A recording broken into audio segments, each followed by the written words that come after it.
on avait envisagé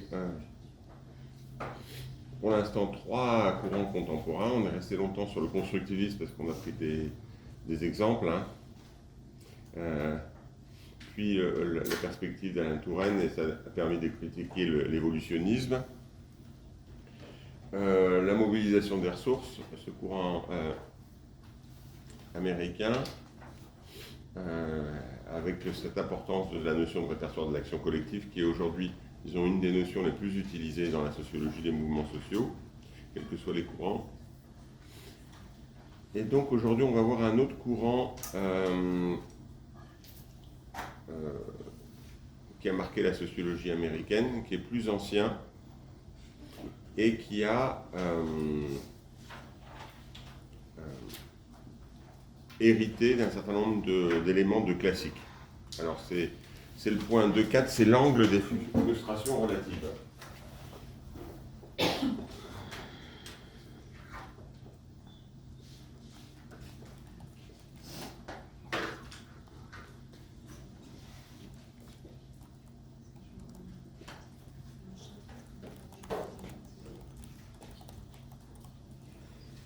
On appelle en anglais relative deprivation.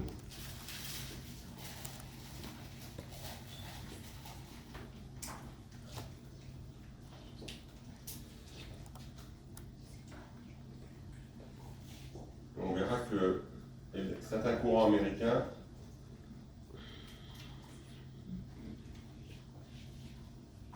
mais on a des amorces chez des auteurs classiques.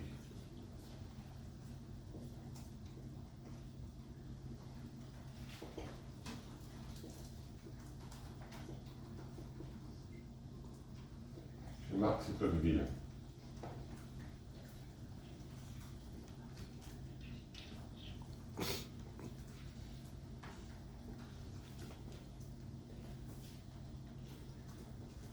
Chez Marx, donc on a vu longuement, c'est un texte qu'on n'a pas vu, c'est une brochure qui présente l'état de son travail à ce moment-là, travail salarié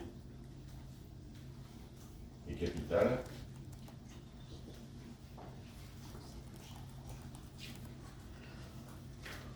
On est 1849.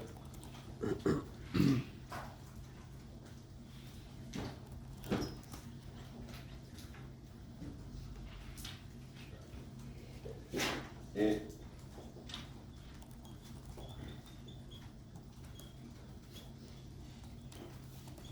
l'exil de Tocqueville, qu'on n'a pas vu pour l'instant.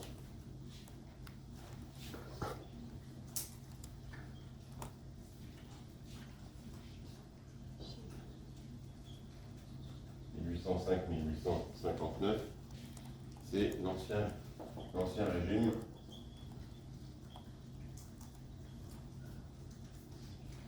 Et la Révolution.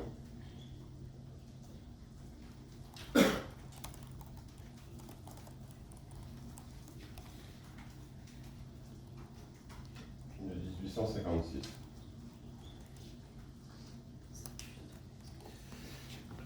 Et la Révolution française. Quelle la France? Alors,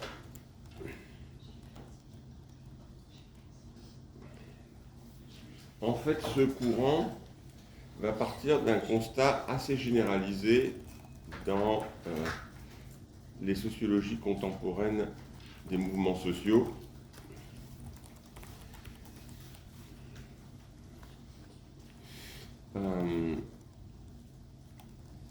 Et qui est contre-intuitif, c'est-à-dire qui va à l'encontre des évidences. Il y a une certaine évidence qui est de considérer que plus les gens sont démunis, plus ils sont contraints, plus ils souffrent, plus ils sont affrontés à la misère, plus ils se révoltent.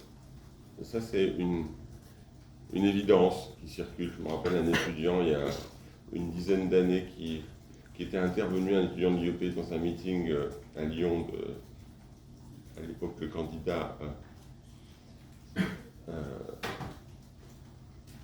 il y a y a une quinzaine d'années de la Ligue communiste révolutionnaire, Olivier Besancenot, et il avait dit oui, mais les gens sont de plus en plus soumis au néolibéralisme, leurs salaires vont baisser, etc., le chômage va augmenter, et donc ils vont se révolter plus. Bon, c'était visiblement un étudiant de l'IEP qui assistait peu à ces cours de l'IEP, pour dire des choses comme ça, mais c'est quelque chose qu'on entend relativement souvent. Ouais. Or, le constat des sociologies contemporaines de l'action collective, c'est de noter que ce ne sont pas les plus démunis qui se révoltent le plus souvent et qui passent à l'action collective, au contraire. Alors, et donc on s'est posé comment répondre à ce paradoxe. Pourquoi ce ne sont pas les plus démunis, les plus contraints, ceux qui sont davantage dans la misère, qui se révoltent le plus et qui passent à l'action collective? C'est à partir de ce constat qu'a été développée la perspective dite de frustration relative, relative deprivation. Pourquoi frustration relative? C'est justement, ça s'oppose à frustration absolue. C'est dans le sens où relatif est opposé à absolu. Une frustration absolue, ça veut dire que, justement, c'est une misère forte, une contrainte forte. Hein.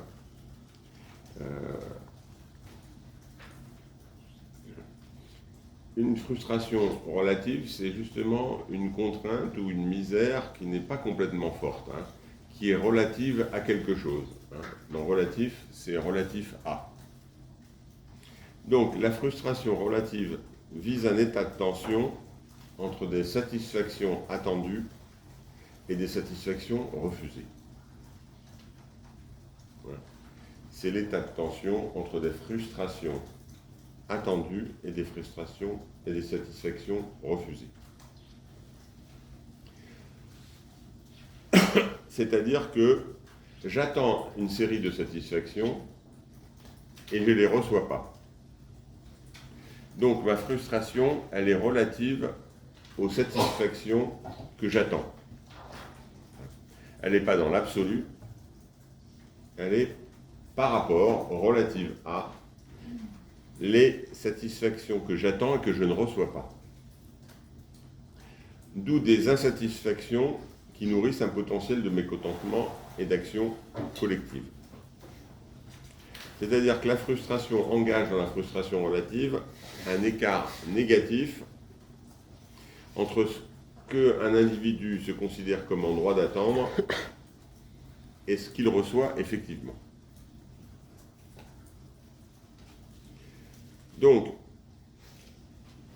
il ne s'agit pas donc d'une contrainte, d'une souffrance, d'une misère, donc d'une frustration absolue, mais d'une frustration relative à, c'est-à-dire d'une frustration dans la comparaison avec des attentes socialement constituées.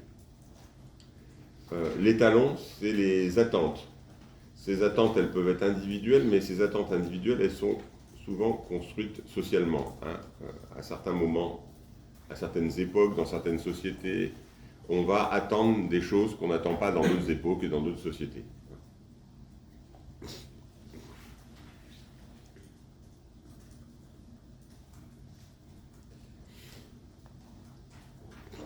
Donc, dans cette perspective, il y a cet élément contre-intuitif qui veut que des groupes sociaux objectivement privilégiés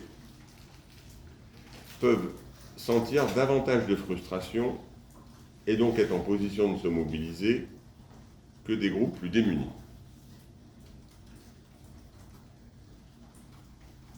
Donc, on peut être plus démuni et moins frustré. On peut être moins démuni et plus frustré. C'est ça qu'indique la perspective des frustrations relatives. Parce que ma frustration, elle est liée à mes attentes et pas dans l'absolu à ce que les uns et les autres doivent recevoir. Alors, cette perspective va commencer à être développée dans la sociologie américaine dès après la Deuxième Guerre mondiale, donc c'est ancien, mais on en trouve des éléments, pas sous cette forme systématique, pas avec l'expression frustration relative, mais des éléments dans des analyses antérieure qu'on trouve chez les classiques, donc c'est le grand A de cette partie des analyses pionnières chez des classiques, Marx et Tocqueville.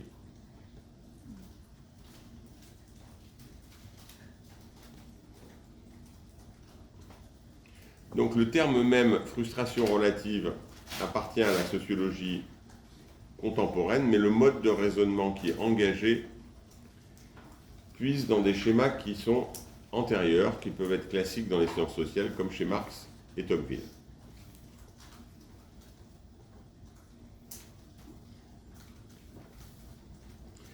Chez Marx, c'est particulièrement le cas dans une brochure où il présente l'état de son travail, une brochure de vulgarisation, davantage destinée à un public militant, donc qui s'appelle Travail salarié et capital, de 1849.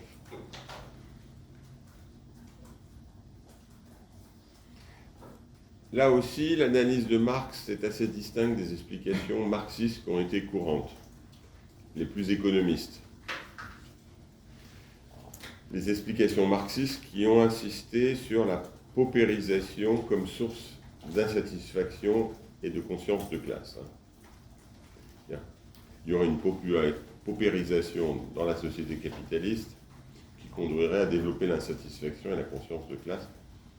C'est une des grandes bévues, disons, des analyses du Parti communiste français après la Deuxième Guerre mondiale jusqu'à 68. C'est que justement à un moment donné où il y avait un développement du du niveau de vie et, disons, ce qu'on va appeler les 30 glorieuses, le Parti communiste va axer ses analyses sur la paupérisation de la classe ouvrière, au contraire, qui objectivement n'était pas le cas. Ça ne veut pas dire qu'il n'y avait pas un potentiel de frustration très fort. Donc, et c'est l'erreur, disons, de cette thématique de la paupérisation. Alors, Marx ne faisait pas cette erreur lui-même, si le Parti communiste français l'a fait à un moment donné où il était très fort, disons, au lendemain de la Deuxième Guerre mondiale, jusqu'en 68.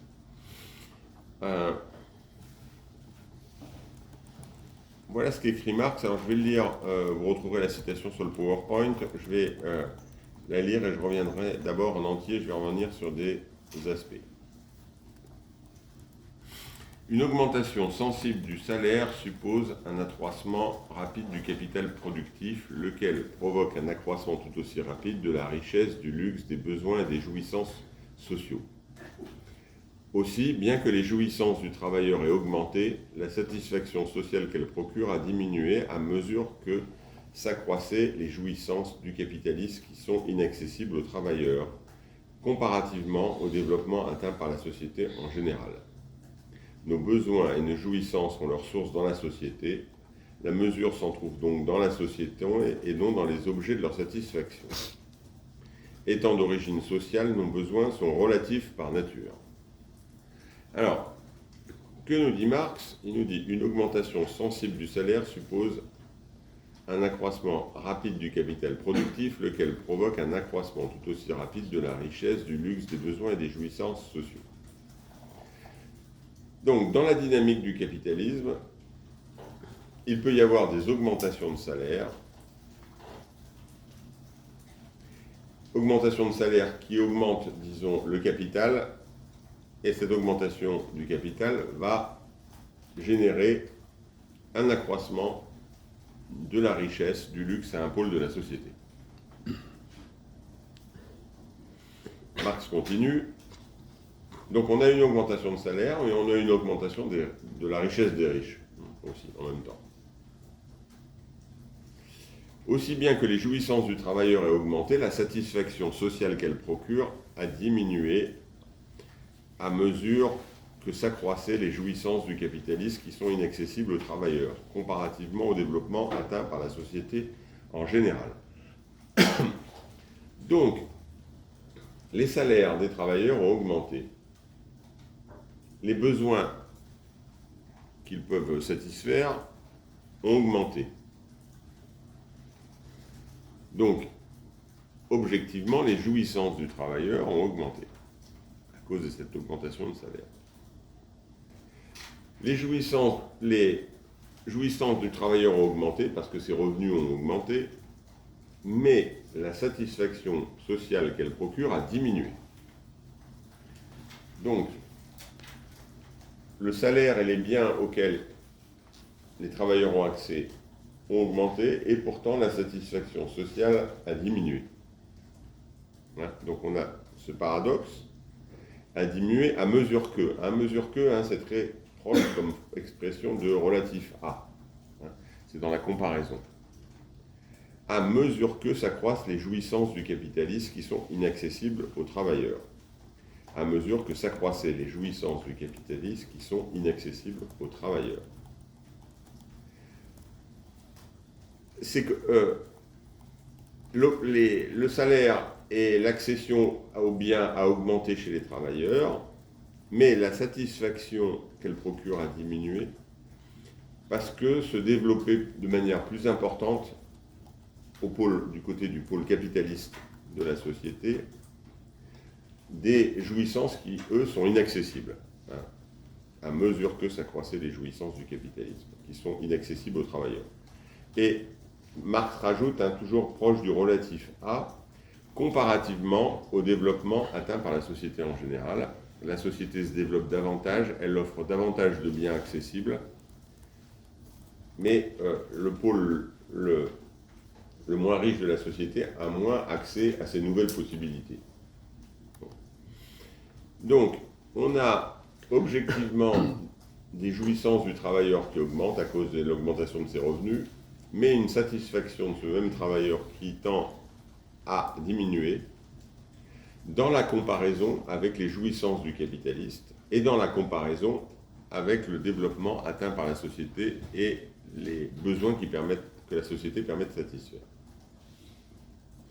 Donc on commence à avoir le schéma de la frustration relative. La frustration relative n'est pas dans l'absolu, puisqu'au contraire, on a un cas où, disons, les revenus des travailleurs et les besoins qu'ils satisfont ont augmenté. Et pourtant, la satisfaction, elle, a diminué. C'est lié au fait que les besoins et les jouissances ne sont pas naturelles, elles ont un caractère social, dans un cadre social donné. Nos besoins et nos jouissances ont leur source dans la société. La mesure s'en trouve donc dans la société et non dans les objets de leur satisfaction.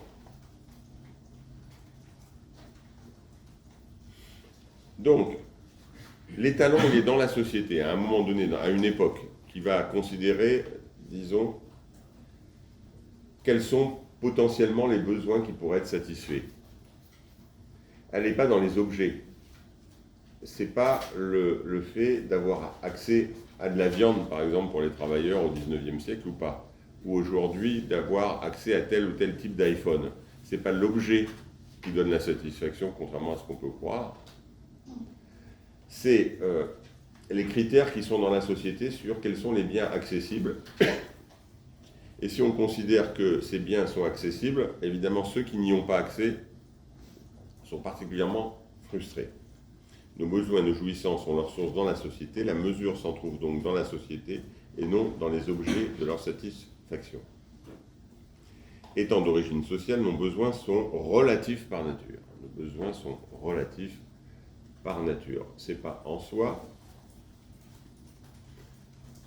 Donc, ce n'est pas parce que les besoins, disons, essentiels de nourriture, de logement, etc., sont satisfaits dans une société que la frustration va diminuer. Toutes les analyses disons, à partir des années 1960, de ce qu'on appelait la société de consommation, sont basées là-dessus. Il y a de plus en plus de biens qui sont accessibles, et pourtant on a l'impression que les frustrations s'avivent. Et que finalement, les frustrations peuvent être plus fortes que quand la majorité de la population n'avait pas accès à la viande, par exemple, dans la nourriture. Donc, Marx saisit là un mécanisme qui est très important, qu'ont n'ont pas compris tous les marxistes, les plus économistes, avec cette thématique de la popularisation, hein, qui voudrait que plus les gens sont démunis, plus ils sont insatisfaits, plus ils se révoltent.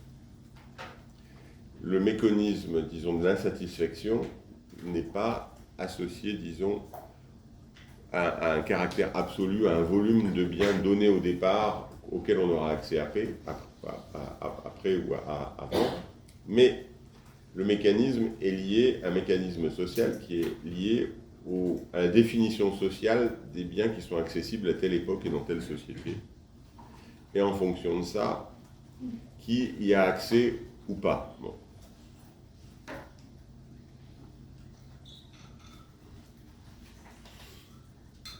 Donc, des gens qui voient leur situation sociale s'améliorer peuvent être plus frustrés. Des gens qui voient leur situation sociale stagner ou reculer peuvent être moins frustrés. Parce que la frustration va résider dans les attentes, et ces attentes sont liées aux critères qui existent dans la société à un moment donné, dans une société, à une époque. Donc, ce que Marx commence à montrer, il commence à pointer le mécanisme qui sera central dans le courant des frustrations relatives. Comme les besoins sont relatifs à un état social, les insatisfactions seraient elles aussi relatives. Hein, ce qui peut expliquer l'insatisfaction puisse augmenter en même temps qu'une amélioration de la condition matérielle.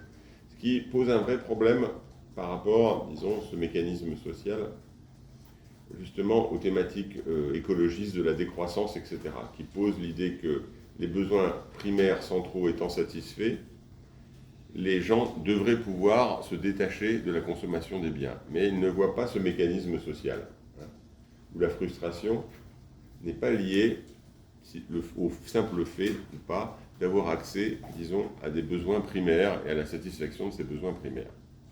Donc c'est un vrai défi sociologique, disons, aux pensées écologistes et de la décroissance. Oui. Mais donc dans une société qui se polarise énormément, selon ce raisonnement-là, on devrait avoir la population la moins favorisée qui du coup a toujours une insatisfaction croissante parce que la population la plus favorisée a accès à de nombreux biens qui sont valorisés. Et donc on devrait avoir lié à cette insatisfaction croissante, plus de conscience de classe. Je ne sais pas si Marx a fait ça. L'insatisfaction ne donne pas nécessairement liée à la conscience de classe. Elle est liée à une insatisfaction, peut-être une révolte. Là, Marx parle d'un mécanisme global, il prend deux acteurs, hein, le travailleur et le capitaliste. Donc c'est un modèle simplifié. Hein. Bon. Si on prend la situation actuelle, ce que vous dites peut expliquer les frustrations qui se développent dans les couches moyennes.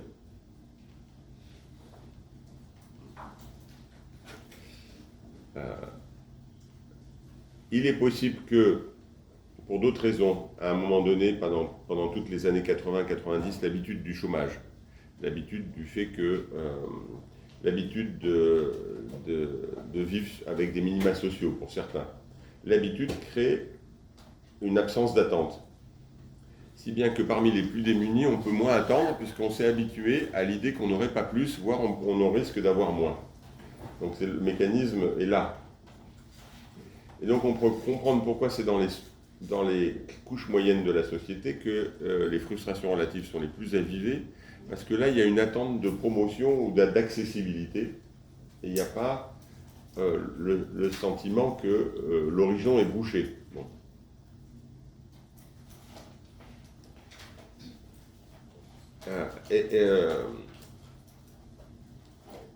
Ce qui peut expliquer d'ailleurs que rendre compte, hein, c'est un élément d'explication possible, c'est que l'électorat de la gauche et de la gauche la plus critique, type la France insoumise, est massivement un électorat de couche moyenne et pas un électorat de couche populaire.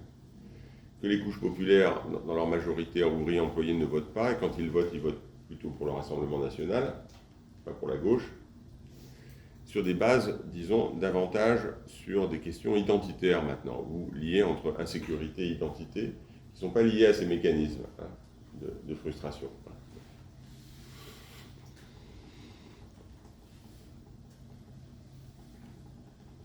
Alors, Marx a fourni, disons, un élément à travers ce schéma simplifié dans une brochure, disons, qui vise à faire connaître de manière pédagogique ces analyses. Et même dans cette brochure pédagogique, on voit, disons, sa supériorité par rapport à un nombre de marxistes qui lui ont succédé. Bon. Le deuxième auteur qui va fournir des éléments complémentaires, c'est donc quelqu'un qui se situe à un autre pôle de l'espace politique. On peut dire que c'est un libéral au sens politique, mais conservateur en même temps, donc un conservateur libéral. Conservateur libéral, c'est Alexis de Tocqueville. Il est aussi considéré comme un des pionniers de la sociologie. Et une des choses qu'avait pointé Tocqueville dans un ouvrage précédent de la démocratie en Amérique, c'est ça qui peut considérer que parler de libéral conservateur, c'est qu'il y a deux principes qui sont importants, la liberté et l'égalité, ayant émergé de la Révolution française, et qu'il y a un risque égalitariste que l'égalité annihile la liberté ou vienne rogner la liberté. Et donc c'est ce thème, disons, conservateur-libéral du risque, disons, égalitaire sur la liberté.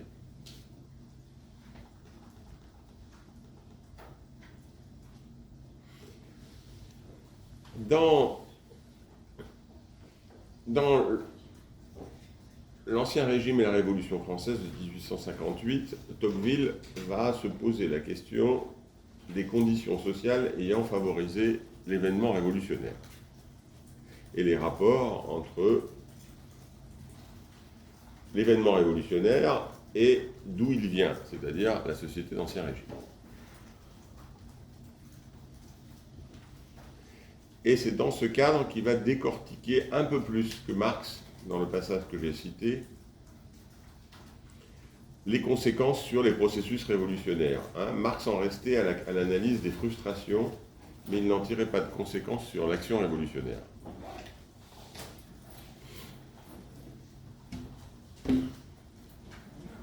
Tocqueville, lui, va se poser la question des effets sur le processus révolutionnaire.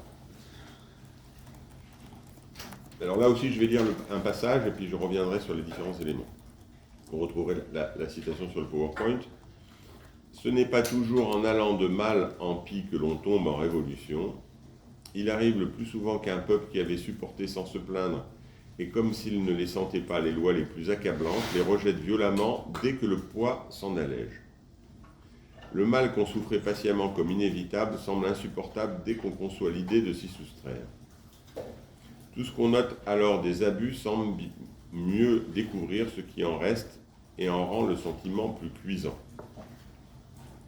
Le mal est devenu moindre, il est vrai, mais la sensibilité est plus vive. Alors, ce n'est pas toujours en allant de mal en pis que l'on tombe en révolution. Donc là, évidemment, c'est l'inverse de cet étudiant de l'IEP qui intervenait dans ce meeting de Besancenot. C'est pas parce que ça va de plus en plus mal que les gens vont vers un processus révolutionnaire. Bon. Il arrive le plus souvent, donc même ça va en sens inverse, qu'un peuple qui avait supporté sans se plaindre et comme s'il ne les sentait pas les lois les plus accablantes, les rejette violemment dès que le poids s'en allège. Là, il ne parle pas que des contraintes économiques, mais aussi des contraintes politiques sur les libertés, sur les peuples. Donc, un peuple peut supporter des lois, des contraintes très fortes, sans, disons, se révolter, et il y a des moments où, par des processus particuliers, la contrainte s'allège un peu. Donc, comme on dit, il y a une libéralisation du régime. Et c'est un moment où les contraintes se lèvent qu'on ressent davantage l'illégitimité des contraintes. Pas le moment où elles sont plus fortes, mais où elles s'allègent.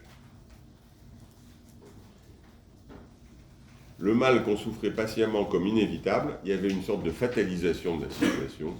Donc on attendait que ça continue comme ça, il n'y avait pas de raison que ça soit différent. Le mal qu'on souffrait patiemment comme inévitable semble insupportable dès qu'on conçoit l'idée de s'y soustraire.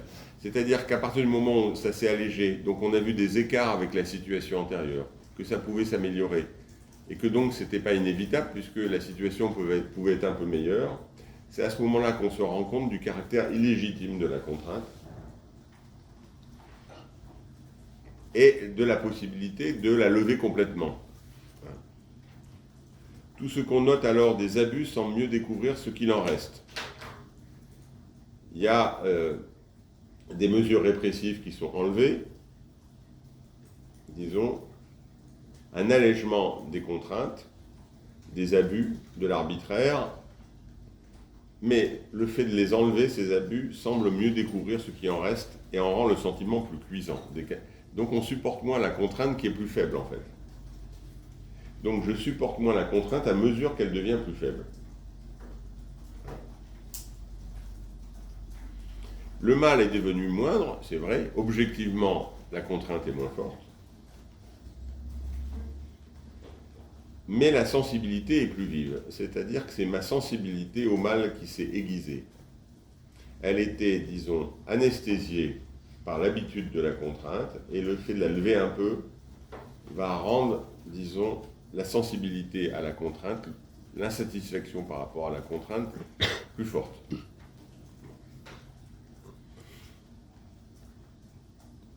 Donc, il y a à partir de l'exemple de la Révolution française,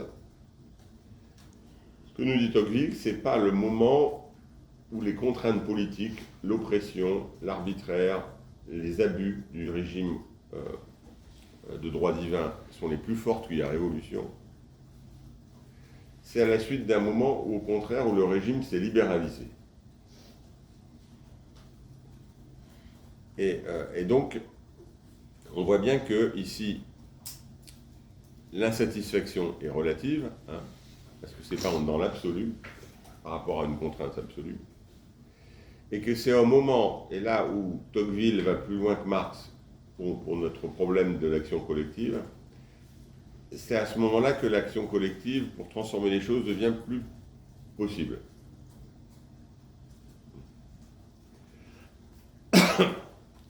Alors, Raymond Boudon, qui est un sociologue dont on a déjà parlé en tant que défenseur, disons, de l'individualisme méthodologique, plutôt du côté d'une sociologie libérale, va tirer de ce livre de Tocqueville l'idée d'une loi tocquevillienne de la mobilisation politique.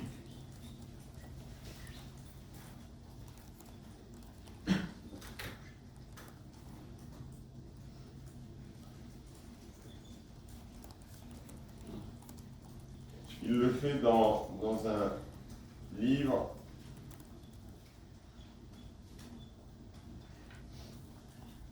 qui s'appelle La place du désordre de 1984. C'est sans doute le meilleur livre de Boudon. C'est une analyse, disons, qui essaie de prendre en compte les dimensions aléatoires dans l'histoire.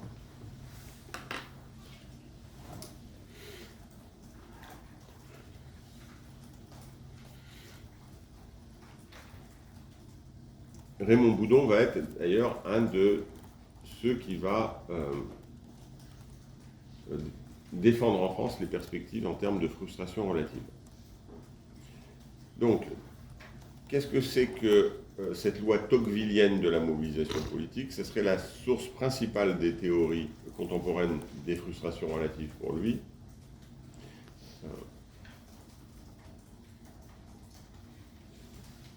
je cite aussi un long passage de Boudon. Le sens commun a tendance à admettre qu'une amélioration objective de la condition dans laquelle se trouve un individu a tendance à le rendre plus satisfait et partant davantage porté à tenir les lois, les institutions et le pouvoir politique pour légitimes.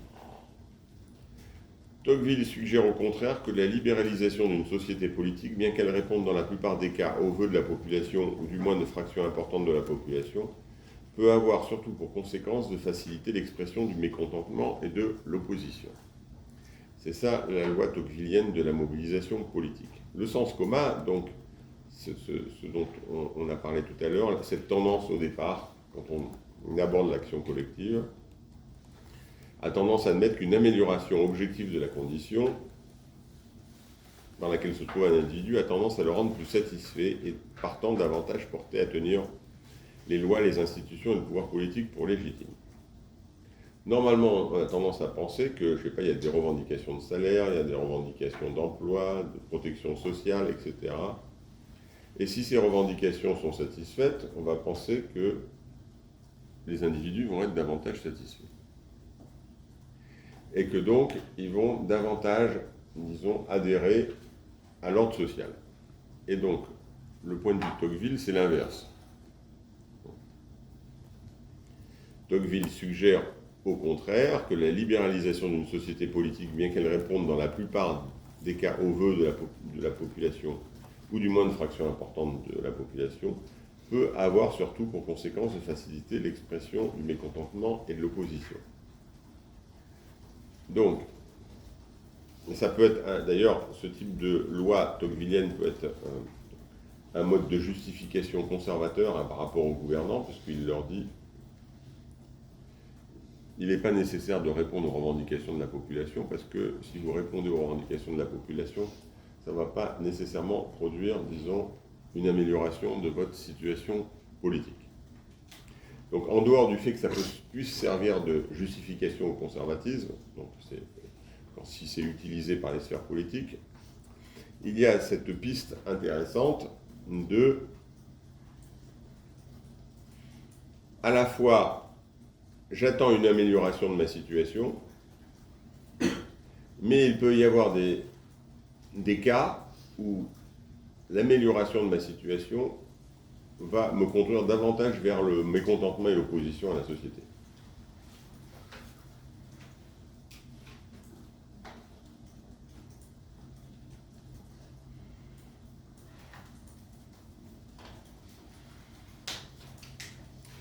Donc, en fait, si il suivait cette loi de la mobilisation politique tocquevillienne, telle que le définit Boudon, l'étudiant dont je parlais tout à l'heure, dans le meeting de Besancenot, au contraire, aurait dû appeler au fait que plus les revendications sont satisfaites, plus la révolution est proche, hein, dans cette logique.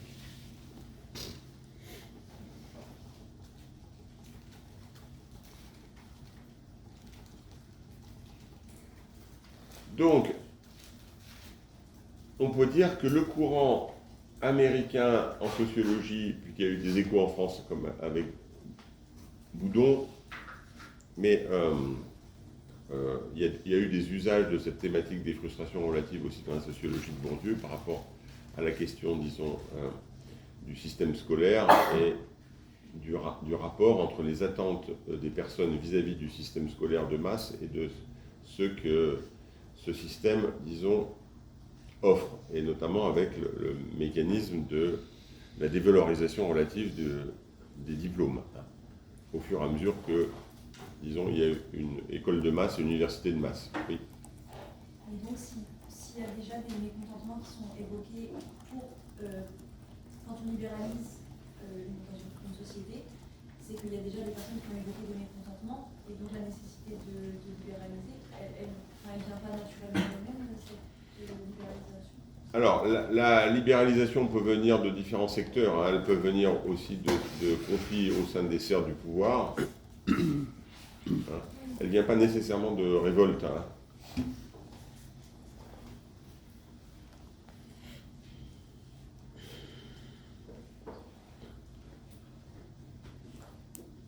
Il peut y avoir une insatisfaction, mais qui n'est pas productrice de mobilisation.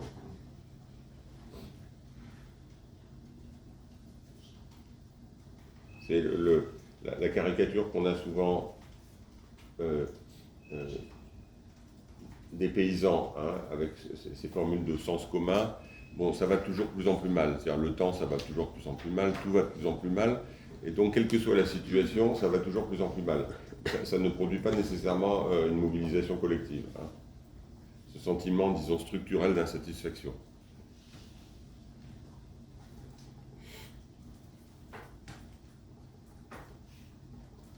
Donc, c'est à partir de ça que va se construire ce courant. Alors, les bribes, disons, du courant en tant que tel de frustration relative, on va le trouver dès la fin des années 40 aux États-Unis. Donc ça, c'est le grand bret, c'est une approche contemporaine générale. Et puis après, on va passer aux travaux sur l'action collective. Une approche contemporaine générale, c'est le grand B. Alors, on va prendre juste un exemple.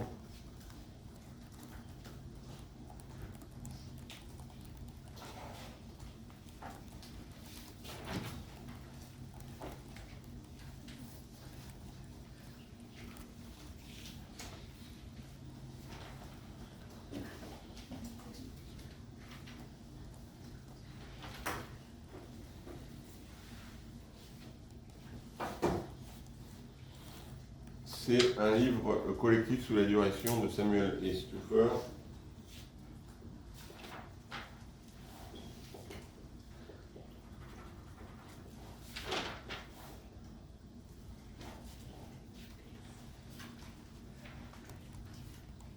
Donc c'est un livre collectif. C'est une grande enquête sur la mer américaine. The American Soldier. Ça date de 1949.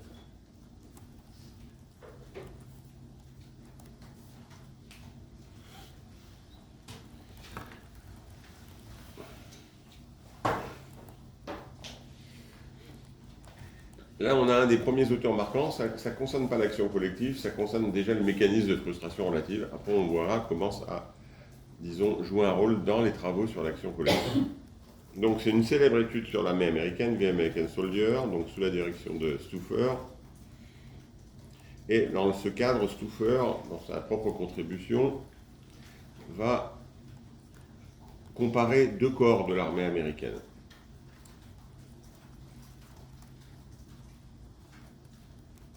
Les MP, les Military Police, donc la police militaire, hein, qui fait, disons, la police à l'intérieur de l'armée, et les aviateurs. Deux corps.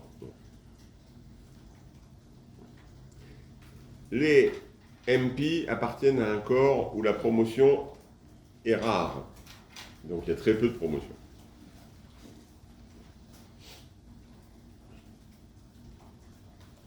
La promotion est rare et quand on interroge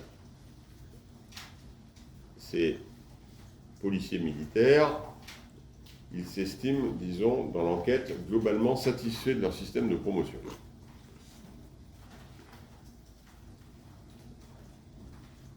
Donc il y a peu de promotion, mais ils sont satisfaits.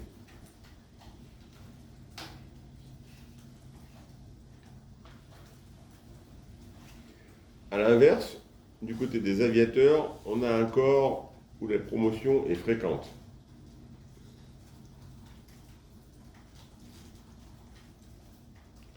Ben, justement, dans ce corps des aviateurs où il y a beaucoup de promotion, quand on interroge les aviateurs, ils s'estiment insatisfaits du système de promotion.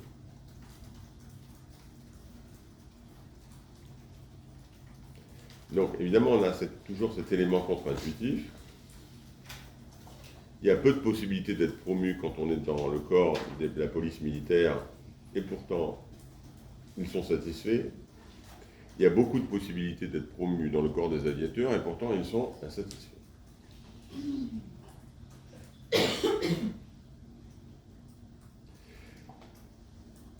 Ce que commence à comprendre Stuffer, hein, il y a de fortes chances qu'ils ne connaissent pas les analyses de Marx sur travail salarié et capital, et même peut-être le texte de Tocqueville, c'est que le fait d'augmenter les chances de promotion dans un groupe va avoir pour effet d'augmenter les attentes et ce faisant d'augmenter les insatisfactions.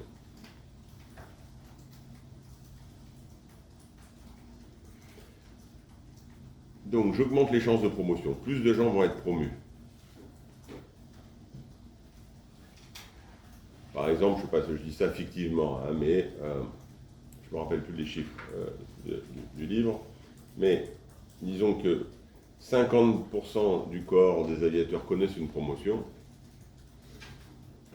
alors que peut-être 10% du corps des policiers militaires.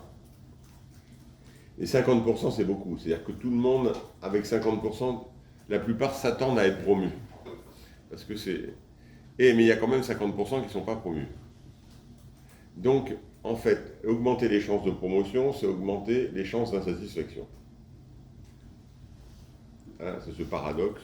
J'augmente les possibilités de promotion. Ce faisant, j'augmente les attentes de promotion de l'ensemble du corps.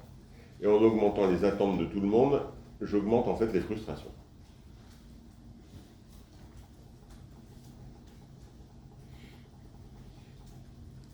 Donc là, on a un mécanisme microsociologique pris sur deux groupes très particuliers qui est assez intéressant comme base, disons, pour cette problématique des frustrations relatives.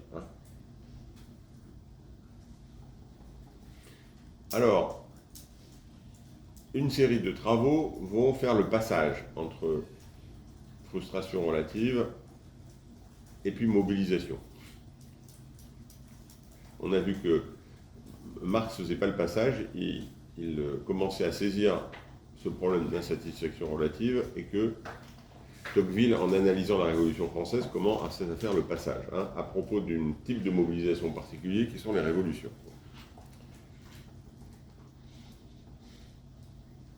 Alors, ça va être mon grand C, des travaux contemporains sur l'action collective. Des travaux contemporains sur l'action collective.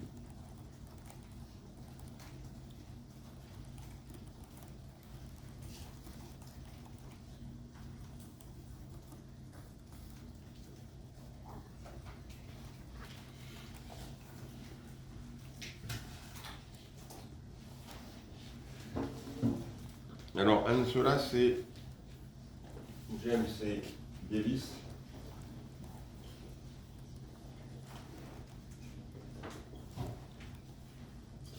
Et notamment dans un article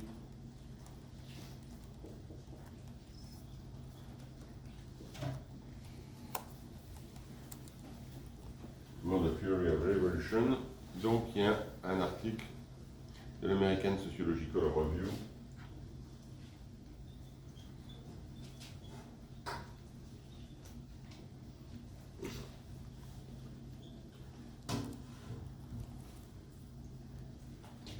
de février 1962. On le traduit dans un manuel dont j'ai déjà parlé, de Pierre Bienbonne et François Chazelle, Sociologie politique, texte, l'article est traduit. Donc, Davis, là, comme Tocqueville, s'intéresse au processus révolutionnaire. Et il va partir lui-même, contrairement à Stouffer, il va partir des bases anciennes, c'est-à-dire il va partir du texte de Marx et du texte de Tocqueville pour construire son analyse. Et en partant de Marx et Tocqueville, Davis va prendre en compte au moins deux dimensions.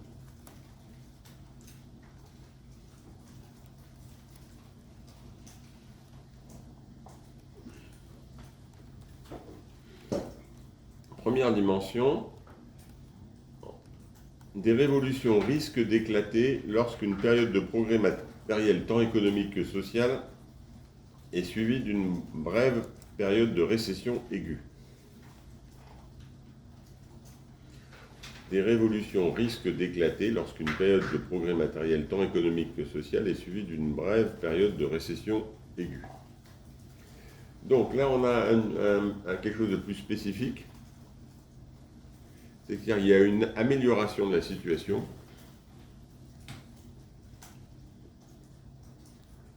et cette amélioration, sur une certaine période, une longue période, va s'arrêter brusquement par une crise qui va remettre en cause ça. Et cet élément va introduire, disons, une cassure dans les attentes. Parce que les attentes vont, pendant un certain temps, être toujours calées sur les anciennes attentes, c'est-à-dire celles de l'amélioration. Donc, oui.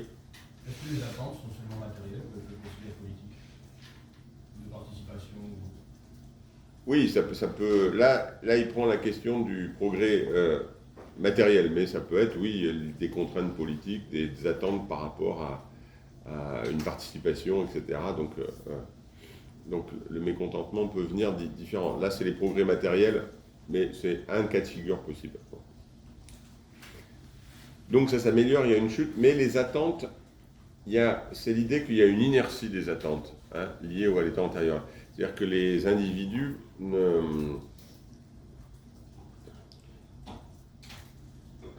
ne transforment pas immédiatement, en fonction de la transformation de la situation économique et sociale, leurs attentes. Leurs attentes, elles sont liées à leur histoire et à la façon dont ils ont constitué les choses. Bon.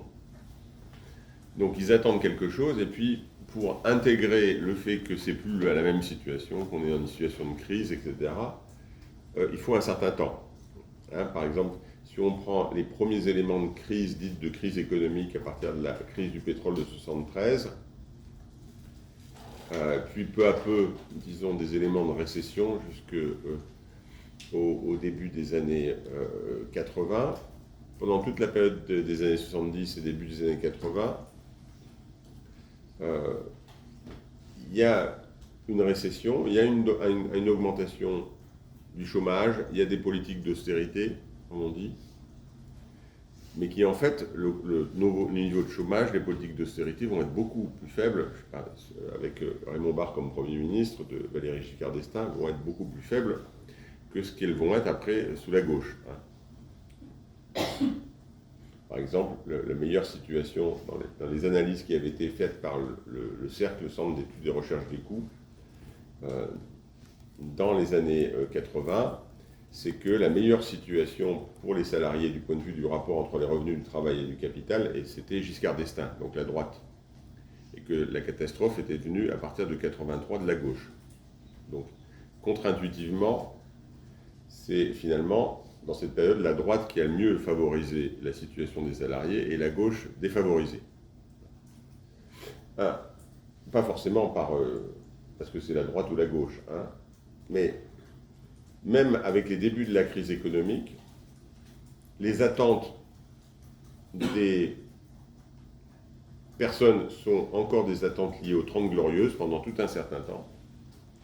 Et donc il y a des fortes mobilisations, encore jusqu'au début des années 80. Il y a la victoire de la gauche qui se base aussi sur ces mobilisations. Donc pendant un certain temps, c'est les anciennes attentes qui sont importantes. Et puis peu à peu, on s'installe dans l'idée qu'il y a une sorte de crise permanente, de chômage de masse permanent, qui devient plus fort, et les mobilisations deviennent de plus en plus faibles. Bon.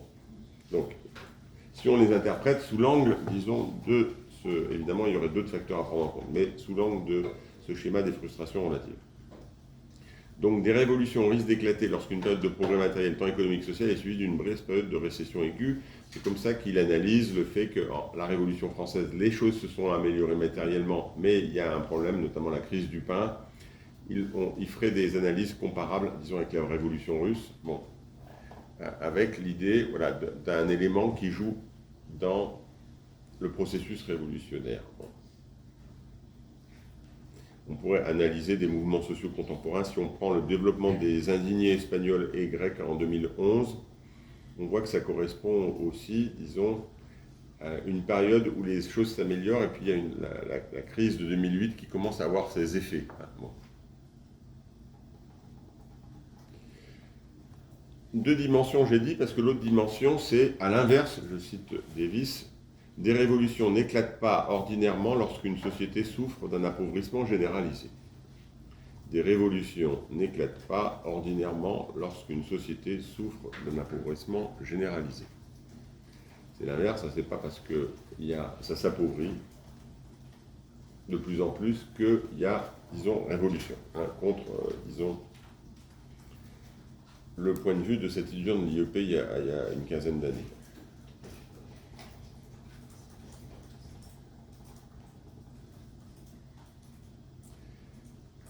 C'est là où il va proposer la catégorie de proto-rébellion. Proto-rébellion, c'est-à-dire c'est une disposition à se rebeller plus facilement. Hein. Proto-rébellion. C'est-à-dire dans une disposition où la rébellion est plus probable.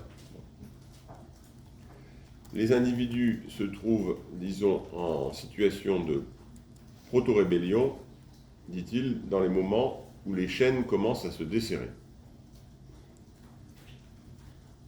Dans les périodes où les chaînes commencent à se desserrer, là c'est typiquement tocquevillien. Hein, les choses se desserrent, soit la contrainte économique et sociale, soit la contrainte politique. Et c'est au moment où ça se dessert qu'il y a une disponibilité plus importante, disons, des individus à la rébellion. C'est une disponibilité. Alors, et ça ne veut pas dire qu'il va y avoir rébellion. Et là, il faudrait peut-être connecter ces questions, disons, à ce qu'on a vu la semaine dernière avec la mobilisation des ressources. C'est-à-dire, quelles sont les ressources disponibles en termes d'organisation, de leadership, de ressources diverses qui permettent de transformer la proto-rébellion en rébellion effective. Hein, bon. Alors cette idée de proto-rébellion, quand les chaînes se desserrent, on peut, sans parler seulement des processus révolutionnaires, mais des mouvements sociaux en général, on peut prendre l'exemple des grandes grèves et manifestations de novembre-décembre 1995, hein, qui a constitué, en termes de nombre de, non pas de nombre de grévistes, parce que c'était surtout la fonction publique qui était en grève, et les services publics, mais en termes de nombre de manifestations, c'était plus important que mai 68 parce que ça a touché énormément de villes moyennes et petites en France avec des fortes mobilisations. C'est donc ce mouvement de l'hiver 95. Or, à l'hiver 95, on a la campagne de Jacques Chirac. La campagne de Jacques Chirac en 95 va pas principalement porter contre la gauche, mais interne à la droite, puisqu'il n'a pas voulu, Chirac, recommencer, disons, l'erreur antérieure d'avoir été le Premier ministre de François Mitterrand, avec le risque de se décrédibiliser en tant que Premier ministre. Donc, il a envoyé un ami de 30 ans, Édouard Balladur, comme Premier ministre de Mitterrand, pour le deuxième septennat de Mitterrand. Et Balladur est Premier ministre dans une cohabitation. Et peu à peu, les sondages donnent Balladur, disons, un potentiel candidat et finit par se présenter contre Chirac. Donc le candidat principal contre Chirac, c'est à droite.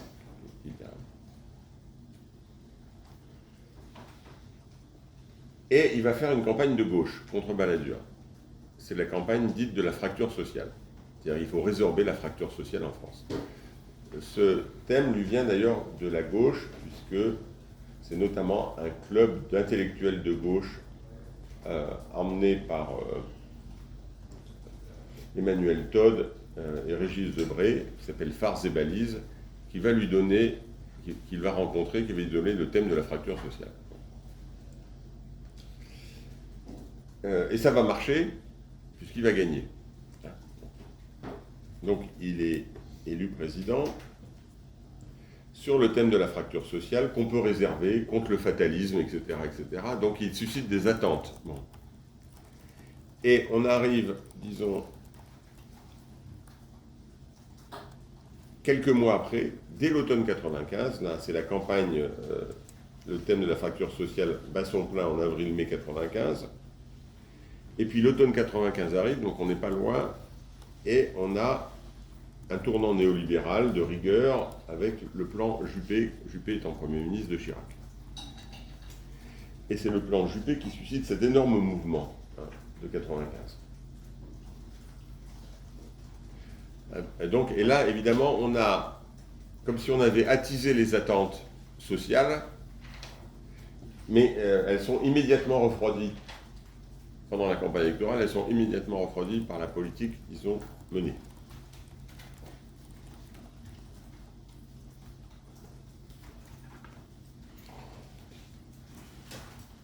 Alors, un autre auteur, il y en a d'autres, hein, mais a essayé, disons, d'utiliser l'angle des frustrations relatives pour les mobilisations. Quelqu'un qui s'appelle Ted Gurr.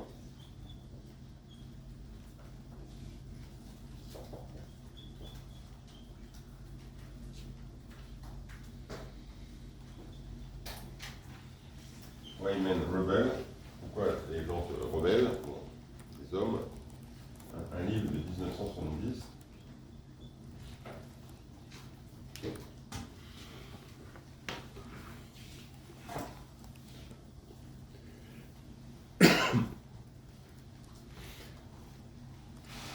Après Davis, Ted Gurr va, dans son livre, reprendre cette thématique des frustrations relatives au sein de la sociologie des mouvements sociaux, mais va complexifier un peu le schéma, parce qu'il va distinguer 3 catégories de frustrations relatives.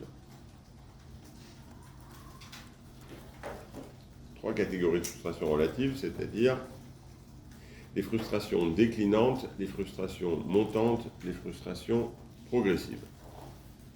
Frustrations déclinantes, les frustrations montantes, les frustrations progressives.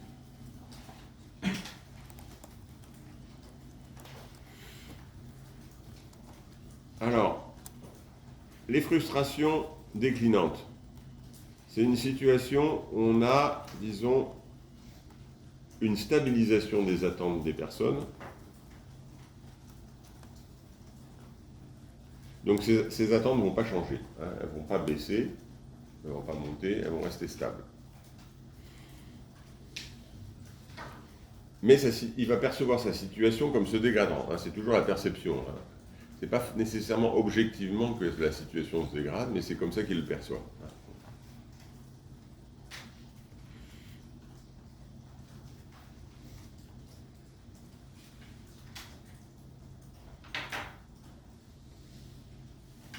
Donc, une stabilisation des attentes, mais un individu perçoit comme sa situation se dégradant. Donc il y avait la frustration, parce que c'est stable, mais ça se dégrade, donc il y a l'écart qui se constitue, la frustration.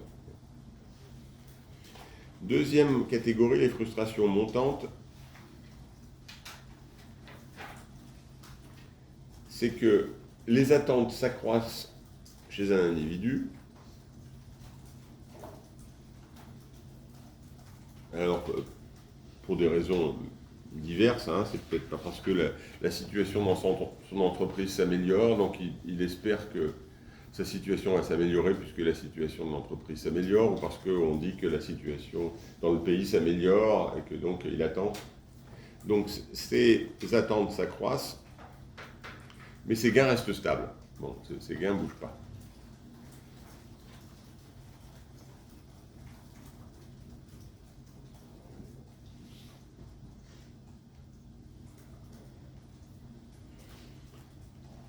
Ça, c'est ce qu'il appelle les frustrations montantes. Les frustrations progressives,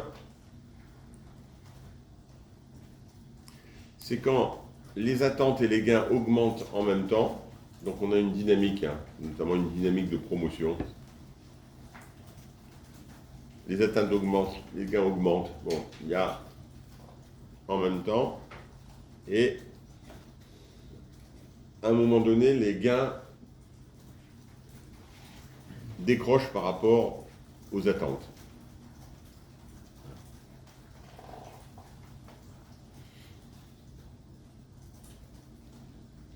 C'est-à-dire que j'ai une logique de promotion dans mon métier, etc., ça augmente.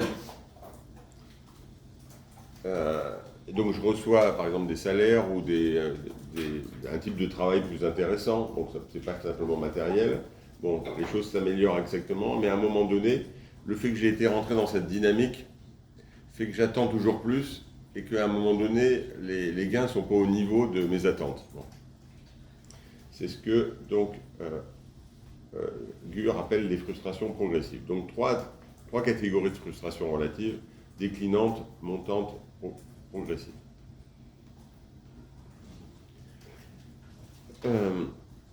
Mais chez Gür, les situations de frustration relative ne produisent pas nécessairement un passage à la mobilisation collective.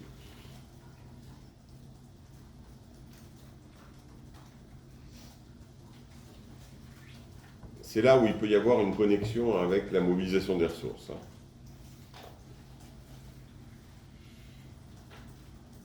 C'est-à-dire que ces situations de frustration relative doivent rencontrer des facteurs proprement politiques pour qu'il y ait un passage à la mobilisation collective.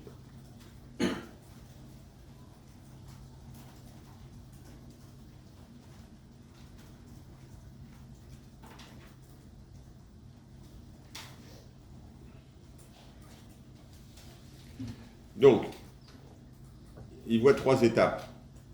La première séquence causale de la violence politique est tout d'abord le mécontentement. Donc il y a un mécontentement, ça, il y a la frustration, il y a un mécontentement. Évidemment, il faut qu'il y ait soit qu'il y ait une situation commune à différents groupes dans la société, où chacun a vécu un mécontentement, une frustration analogue. Bon. Soit on a des frustrations totalement hétérogènes de différents individus, mais qui vont être là, même si elles ont des origines très différentes. Bon. Des uns pour leur promotion, des autres pour autre chose, des situations... donc il n'y a pas nécessairement de ressentir la même insatisfaction, mais il y a des insatisfactions. Donc il y a un mécontentement. Donc il faut le mécontentement d'abord, certes, mais après il faut la politisation de ce mécontentement. Donc ça ne suffit pas d'avoir le mécontentement, il faut la politisation du mécontentement.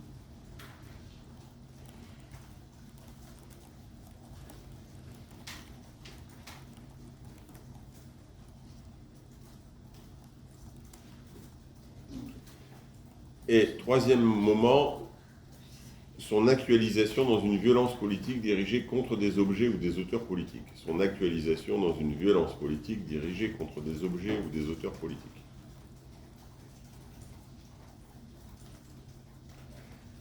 Il faut que cette politisation débouche à un moment donné sur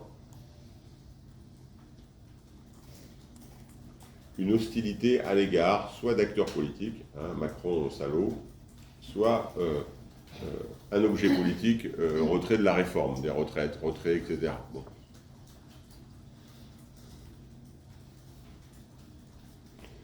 Donc mécontentement, politisation du mécontentement, et puis après, il faut que ça soit dirigé sur des objets ou des acteurs politiques. Donc en creux, chez Gür, est esquissée là la possibilité d'une articulation entre la perspective des frustrations relatives et la perspective de la mobilisation des ressources, hein, pour analyser les mouvements sociaux.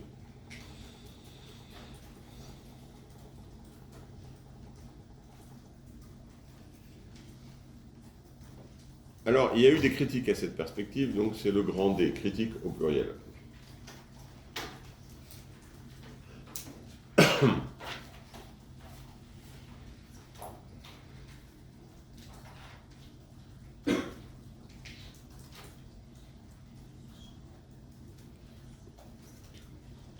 C'est celle de Davis, de Gür ou d'autres, hein, qui ont été dans cette galaxie. Donc ça vient d'abord d'un professeur en sciences politiques dont on verra par la suite, juste après sa contribution à la question des crises. C'est Michel Daubry.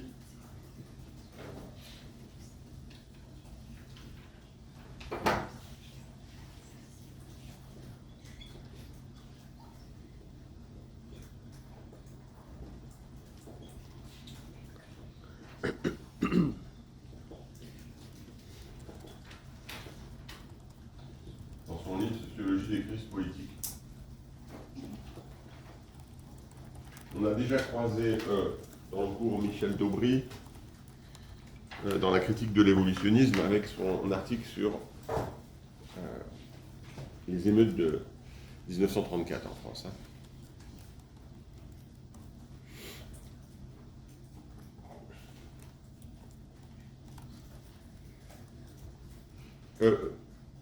Daubry a pointé le risque d'une circularité du raisonnement dans le rapport entre l'identification des frustrations et l'action collective. Qu'est-ce que ça veut dire circularité? Ça veut dire que, d'une certaine façon, le résultat est déjà dans le raisonnement.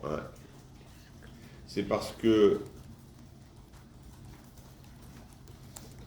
y a des frustrations, il y a une action collective, et c'est parce qu'il y a une action collective qu'il y a eu avant des frustrations.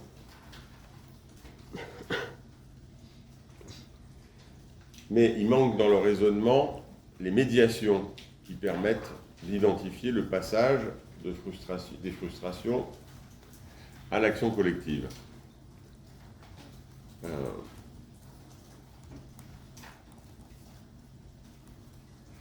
Donc il y a une insuffisance de l'analyse dans le cours de l'action collective, comment on passe du fait qu'on a identifié des frustrations à l'idée qu'il y a une action collective. Parce que, par exemple, ces perspectives n'analysent jamais des situations où il y a beaucoup de frustrations, mais il n'y a pas d'action collective. Et donc, pour valider le schéma que c'est les frustrations relatives qui produisent l'action collective, il faudrait aussi pouvoir comparer à des tas de situations où il y a, disons, beaucoup de frustrations, mais il n'y a pas d'action collective.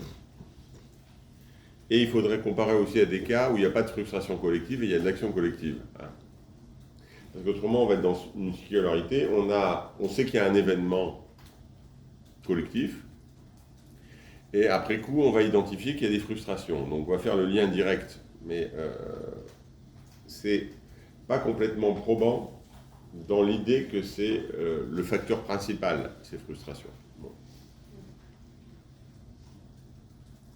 Alors, voilà ce que écrit Daubry.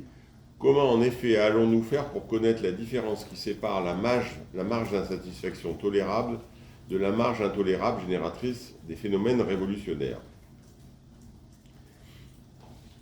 Là, il pense à Davis avec les phénomènes révolutionnaires. Comment en effet allons-nous faire pour connaître la différence qui sépare la marge d'insatisfaction tolérable de la marge intolérable génératrice des phénomènes révolutionnaires? Comment qu'on va distinguer? On va trouver des frustrations relatives dans la société. Mais dans quelle mesure il y a des insatisfactions qui sont tolérables parce que ça ne va pas produire de phénomènes révolutionnaires, et des frustrations qui sont intolérables et donc qui produisent de l'action révolutionnaire. Comment on va passer de l'un à l'autre? Et il répond, c'est en l'inférant ex post de ce qui s'est produit, c'est-à-dire des mouvements sociaux s'exprimant par la violence ou par la révolution.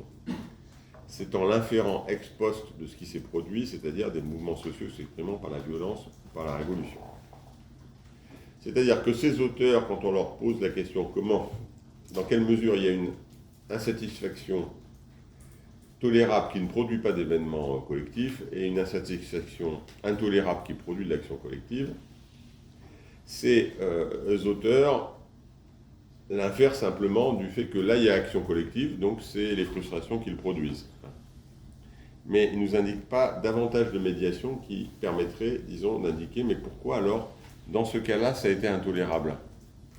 Là, c'est l'idée, ça a été intolérable parce qu'il y a eu action.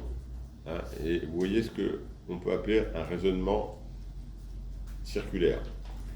Donc on rencontre ici un danger plus général en sciences sociales qu'on a signalé avec la critique des schémas évolutionnistes, critiqués par Daubry lui-même,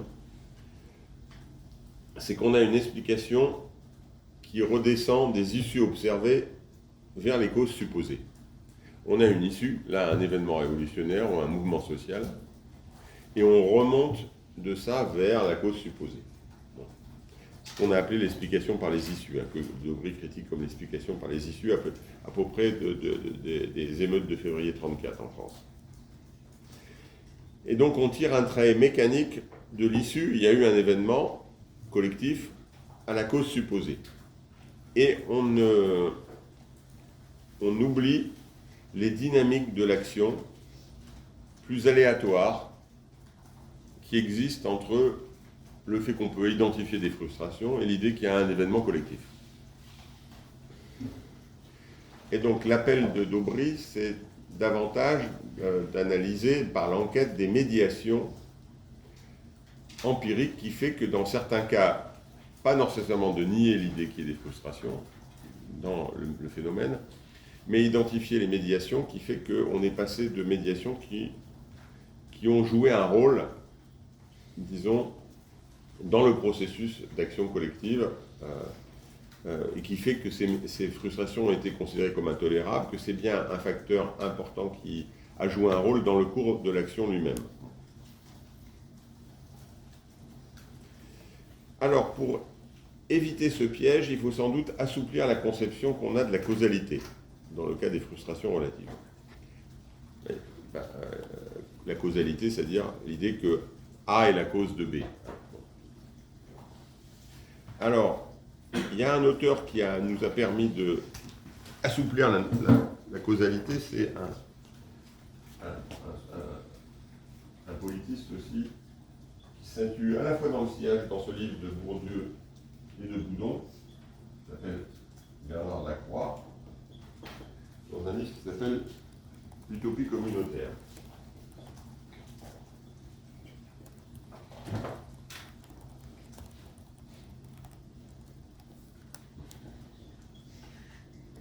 Un livre de 1981.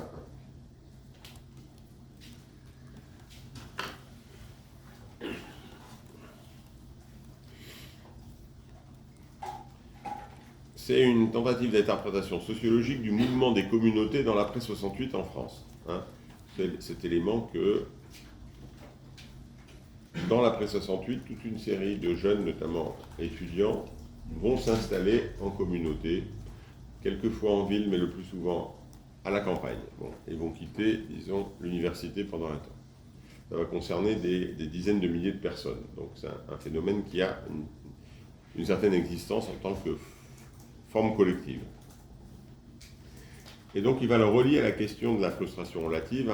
Je cite Lacroix, le mouvement des jeunes en général, le mouvement étudiant en particulier, le mouvement communautaire a fortiori, naît avec l'apparition de la situation sociale de frustration relative.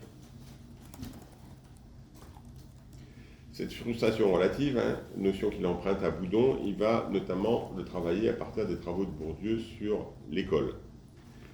Et c'est les frustrations nées des décalages entre les titres scolaires et les postes. C'est-à-dire que quand je rentre à l'école, dans l'université de masse, à un moment donné, je rentre, disons, dans les années 70, je m'attends, en ayant une licence, à avoir un niveau de cadre, ce qui était le cas. Et puis quand j'arrive au bout de mes études, cette licence ne me donne plus la position de cadre, puisque les titres scolaires se sont dévalués. Et donc, il y a un décalage qui s'inscrit entre les titres et les postes, les titres scolaires et les postes. C'est des analyses qu'a mené Bourdieu. Donc il y a un lien entre les frustrations nées des décalages entre titres scolaires et postes dans les mouvements de jeunes, notamment les mouvements communautaires post-68, nous dit Lacroix. Mais ce n'est pas ces frustrations qui déterminent mécaniquement le développement utopique, disons, post-68A. C'est, dit-il, une condition sociale de possibilité. Une condition sociale de possibilité.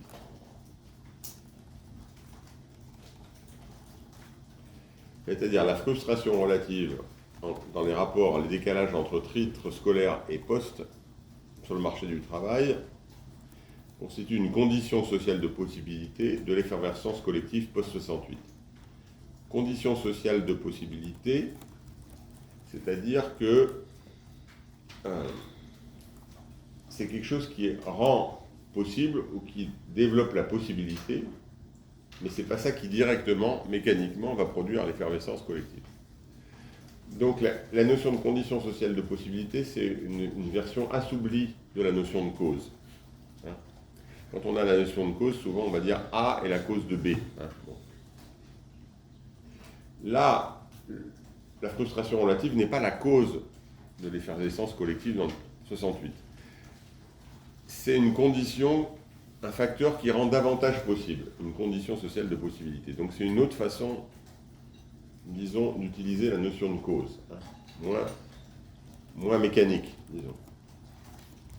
C'est d'ailleurs pour lui aussi une condition sociale de possibilité de l'échec du mouvement des communautés. C'est-à-dire en dehors de quelques cas, il va y avoir au bout de quelques années un retrait. Hein, puisqu'il va montrer que les frustrations vont alimenter à l'intérieur même les divisions et les ressentiments dans les expériences communautaires qui vont se désagréger, hein, en dehors de quelques-unes.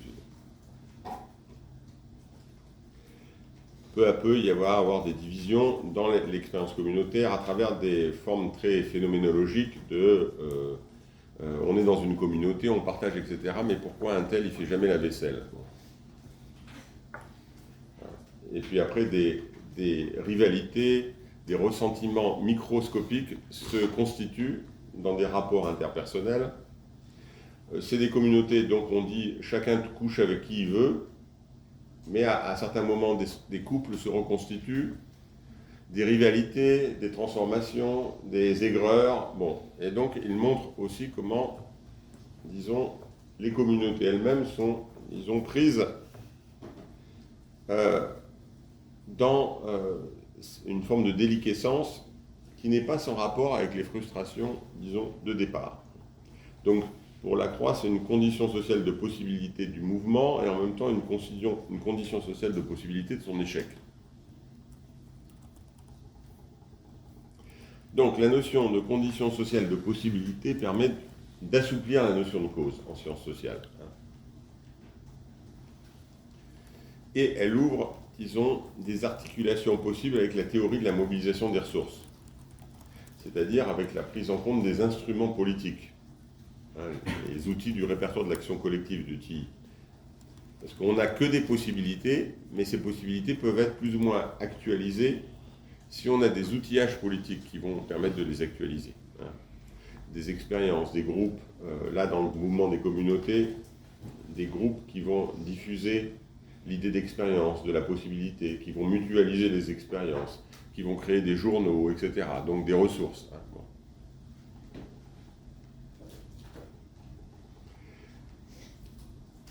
Reste toutefois que l'analyse de Lacroix est justiciable encore de la question posée par d'Aubry. Hein. C'est-à-dire comment éviter d'inférer mécaniquement les conditions de possibilité des résultats. Il y a une effervescence, donc je remonte et je dis c'est que les frustrations ont rendu davantage possible l'effervescence. Mais il manque toujours l'analyse des cours d'action concrets qui s'efforce de repérer comment on passe de ces possibilités aux frustrations supposées. Par exemple, qu'est-ce qui, dans le cours d'action qui va mener à une action communautaire, puis après à l'échec de l'expérience communautaire, où on va repérer ces frustrations? Parce que peut-être qu'elles ne sont pas présentes, donc c'est peut-être simplement postulé, puisqu'on est remonté mécaniquement à la cause, hein, ou à la condition de possibilité. Donc reste quand même la demande de d'Aubry d'être plus attentif au cours d'action, la façon dont, si on pense que les frustrations relatives ont joué un rôle, il faut qu'on puisse montrer leur présence dans les interactions des individus, dans la presse, etc. etc. Bon.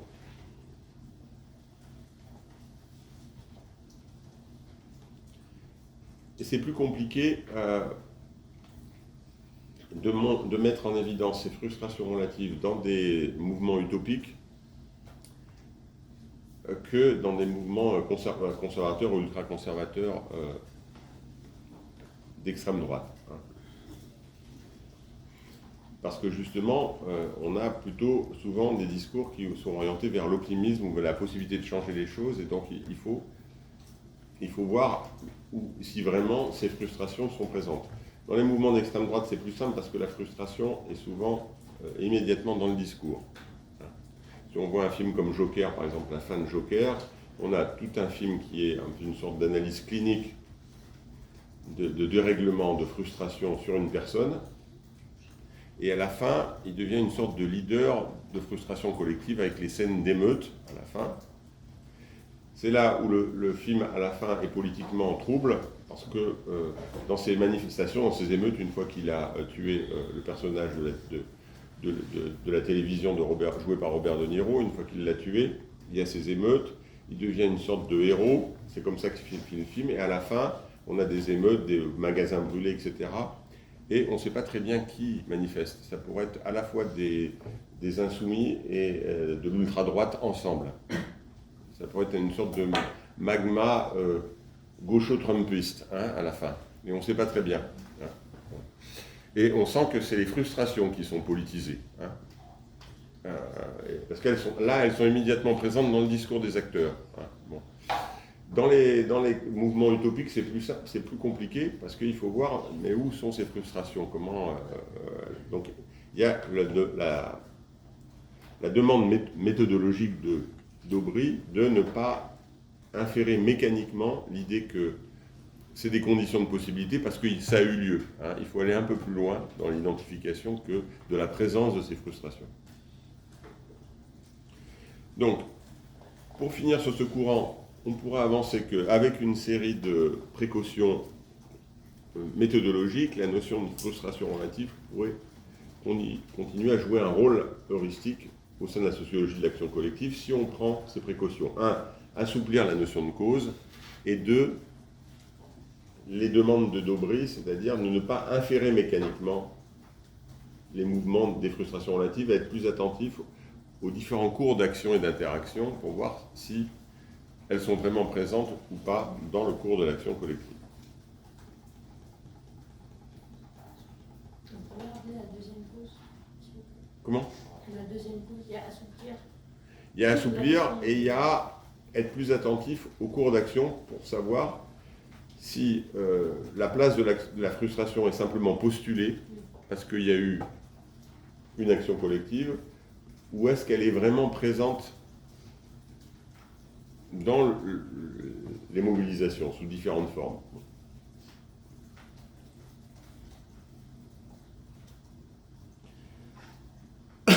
Alors, dans les 10 minutes qui restent, on va simplement commencer le point 2.5. On retrouvera la semaine prochaine d'Aubry. Là, on va simplement amorcer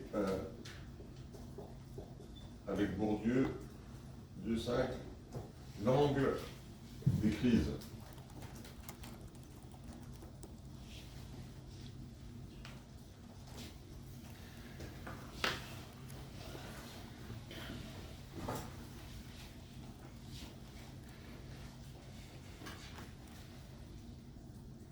Là, ce n'est pas à proprement parler un concept comme frustration relative ou répertoire de l'action collective qui va éclairer les choses, mais on va s'intéresser à un moment particulièrement intéressant pour les mobilisations collectives, ces moments qu'on va appeler crises.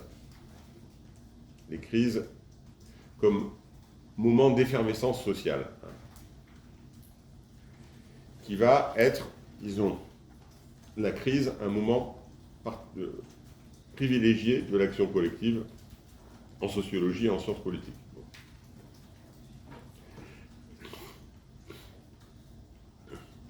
Alors, on verra que deux auteurs principalement, Pierre Bourdieu et puis on reviendra sur Michel Daubry par la suite. Alors, grand A Pierre Bourdieu. Bourdieu s'est intéressé à la notion de crise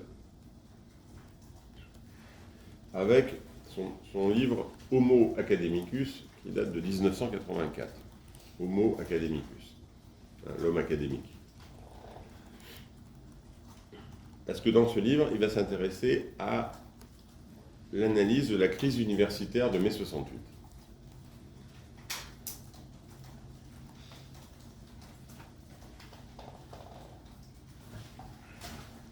Et pour ce faire, il va aller chercher une définition du hasard qu'on a déjà vue quand on s'est arrêté sur Gabriel Tarde. C'est celle de ce philosophe et mathématicien français Antoine-Augustin Cournot.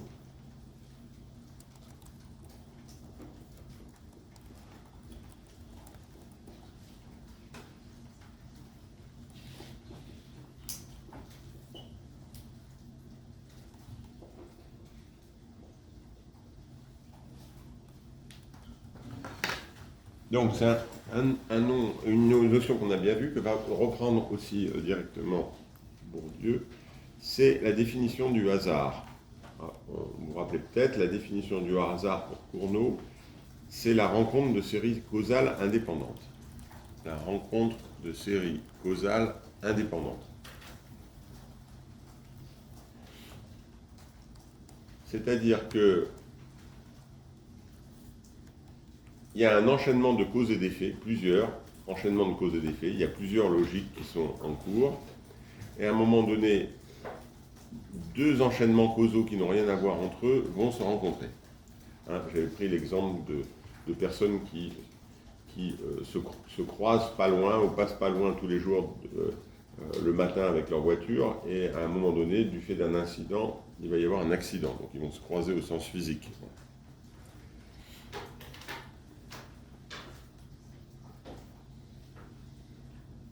Et le problème de Bourdieu, c'est comment on passe d'une crise locale qui touche l'université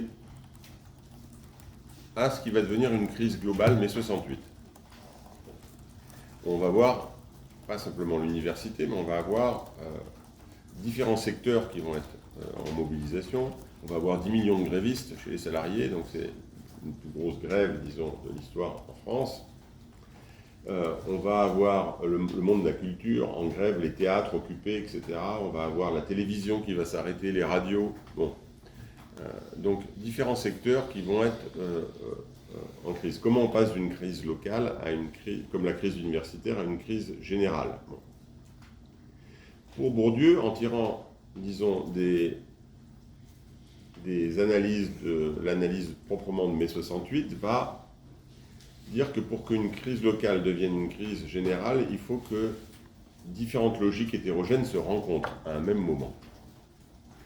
Donc c'est la rencontre de logiques hétérogènes. C'est évidemment dans le champ universitaire la crise universitaire, et dans la crise universitaire il faut plusieurs logiques aussi. C'est-à-dire la logique qui touche les étudiants qui sont engagés dans la crise universitaire, et la logique qui touche les enseignants. Ce n'est pas exactement la même crise, mais il faut qu'elles se rencontrent à un même moment. Mais dans le champ économique, il y a la grève générale des salariés. Dans le champ de la radio-télévision, il y a la grève de l'ORTF, qui est le monopole de la télévision publique en France à l'époque, et de la radio. Il faut que dans le champ culturel, il faut qu'il se passe des choses avec les théâtres, l'occupation du théâtre de l'Odéon, à Paris. Chaque logique est propre à la dynamique d'un champ. On connaît ça chez Bourdieu, c'est-à-dire que l'espace social est divisé par différents espaces autonomes, différents champs. Champ économique, champ culturel, champ religieux, champ journalistique, etc. Chaque logique est liée à la dynamique d'un champ, le champ universitaire, le champ économique, le champ, disons, journalistique, c'est pas le même champ, c'est pas la même logique. Donc chaque logique est propre à la dynamique de son propre champ, mais mai 68, c'est justement une intersection de plusieurs séries en partie indépendantes d'événements, nous dit-il. Une intersection de plusieurs séries en partie indépendantes d'événements survenus dans plusieurs champs habités par des nécessités spécifiques. Une intersection de plusieurs séries en partie indépendantes d'événements survenus dans plusieurs champs habités par des nécessités spécifiques. Donc il faut que chaque logique universitaire, économique, journalistique, culturelle a sa logique propre, son rythme propre, ses raisons propres, mais il faut que ça se croise. Et Bourdieu ajoute, pour que la crise universitaire se transforme en crise générale, il faut que se réalise la coïncidence des effets de plusieurs crises latentes d'intensité maximum. Pour que la crise universitaire se transforme en crise générale, il faut que se réalise la coïncidence des effets de plusieurs crises latentes d'intensité maximum.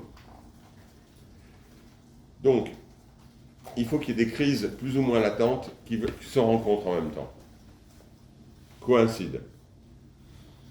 Ce qui suppose que les différentes crises locales, parce que la crise universitaire c'est une crise locale, la crise du champ économique c'est une crise locale, la crise du milieu de la culture c'est une crise locale, ce sont des crises localisées.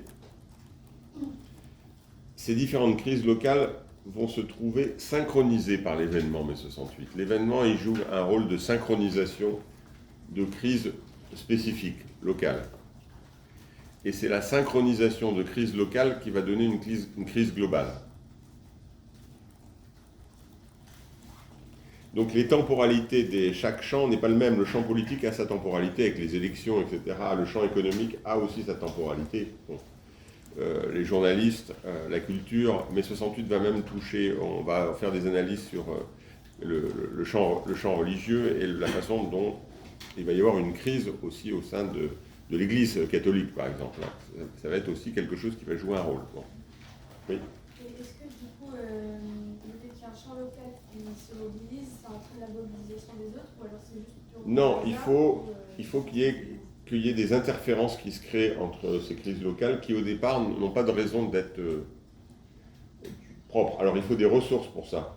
Il y a un mouvement étudiant qui, au départ, a des crises, a des causes structurelles et puis des causes événementielles. On sait que ce qui va créer le mouvement du 22 mars dans l'université de Nanterre, c'est que, contrairement aux mœurs de l'époque, la cité universitaire des garçons va rentrer dans la cité universitaire des filles, puisque ce sont deux mondes séparés à l'époque. Bon. Donc il y a des choses comme ça n'a rien à voir nécessairement avec la question du salaire des ouvriers. Bon. Il faut des passages, et là, c'est là où il y a les ressources politiques. Par exemple, il faut évidemment une politisation gauchiste qui fasse que des gens considèrent que ce qui se passe à Nanterre, ça a un rapport avec les ouvriers, et que donc des étudiants, disons, aillent à la porte des usines. Bon. Donc il faut déjà ce lien qui ne va pas de soi. Bon. Donc il faut des interférences et des passages, hein. Bon, par cette synchronisation. Et il y a un effet propre de la synchronisation, nous dit Bourdieu. C'est ça qui constitue l'événement important. L'effet propre de la synchronisation, c'est qu'une fois que ça commence à être synchronisé, ça va augmenter la crise partout. Hein. Tant que c'est séparé, non. Mais une fois que ça commence à aller ensemble, donc que la France est paralysée, par exemple, qu'il n'y a plus de transport, une grande partie des usines ferment, on ne peut plus circuler, etc. Il y a le mouvement étudiant dans la rue, à Paris, bon, les nuits d'émeutes, bon, il y a tous ces éléments, mais cette synchronisation va accélérer les crises dans les différents espaces aussi. Hein. Et Bourdieu va même en tirer une loi générale, l'effet propre de cette synchronisation de différents champs qui définit l'événement historique.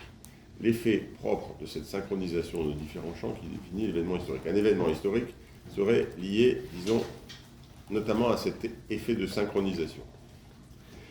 Ce faisant, Bourdieu nous invite à dépasser l'opposition entre une histoire structurelle et une histoire conjoncturelle ou événementielle. Hein. On a cette habitude. Soit on va s'intéresser aux événements, soit on va s'intéresser à l'histoire des structures. Hein. C'est ça qui est opposé, disons, l'histoire des annales, qui peu à peu s'est intéressée à la longue durée, aux structures sur un temps long, de l'histoire qu'il y avait avant, l'histoire des batailles, par exemple, et des événements. Là, on va avoir une histoire conjoncturelle et on va avoir une histoire structurelle en même temps qui va être associée. On dépasse cette opposition entre histoire structurelle et histoire conjoncturelle. Et la crise, elle est définie comme conjoncture, c'est-à-dire, dit Bourdieu, une conjonction de séries causales indépendantes. On revient sur Cournot. comme une conjoncture, c'est-à-dire comme une conjonction de séries causales indépendantes. On entend souvent ce mot, l'idée d'une conjoncture, hein, que c'est conjoncturel, qu'une conjoncture, et Bourdieu va définir la conjoncture comme une conjonction de séries causales indépendantes. C'est-à-dire la conjonction de logiques structurelles dans un événement. Voilà, ça c'est le premier angle, on va s'arrêter là et on verra comment Michel Daubry a, disons, poursuivi ce type d'analyse de Bourdieu.